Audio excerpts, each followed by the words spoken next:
एक शाम राजा अकबर अपने प्रिय बीरबल के साथ अपने शाही बगीचे की सैर के लिए निकले। वह बगीचा बहुत ही शानदार था।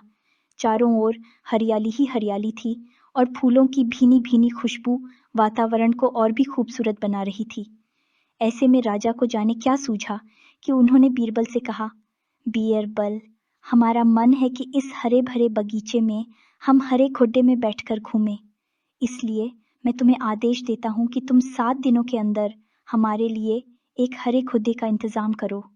वहीं अगर तुम इस आदेश को पूरा करने में असफल रहते हो, तो तुम कभी भी मुझे अपनी शक्ल न दिखाना। इस बात से राजा व बीरबल दोनों वाकिफ थे कि आज तक दुनिया में हरे रंग का घुड्डा नहीं हुआ है। फिर भी राजा चाहते थे कि बीरबल किसी बात में अपनी हार स्वीकार करें। इसी कारण उन्होंने बीरबल को ऐसा आदेश दिया। मगर बीरबल भी बहुत चालाक थे।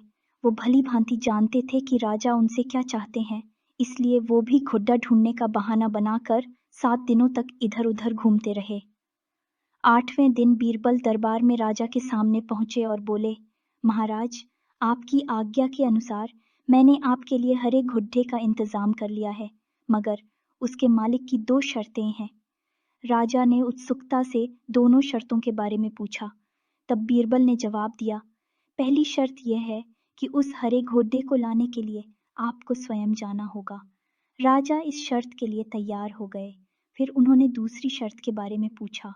तब बीरबल ने कहा, घोड़े के मालिक की दूसरी शर्त यह है कि आपको घोड़ा लेने जाने के लिए सप्ताह के 7 दिन के अलावा कोई और दिन चुनना होगा।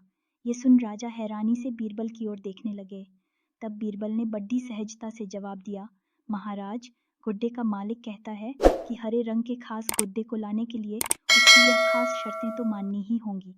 राजा अकबर बीरबल की यह चतुराई भरी बात सुनकर खुश हो गए और मान गए कि बीरबल से उसकी हार मनवाना वाकई में बहुत मुश्किल काम है। कहानी से सीख।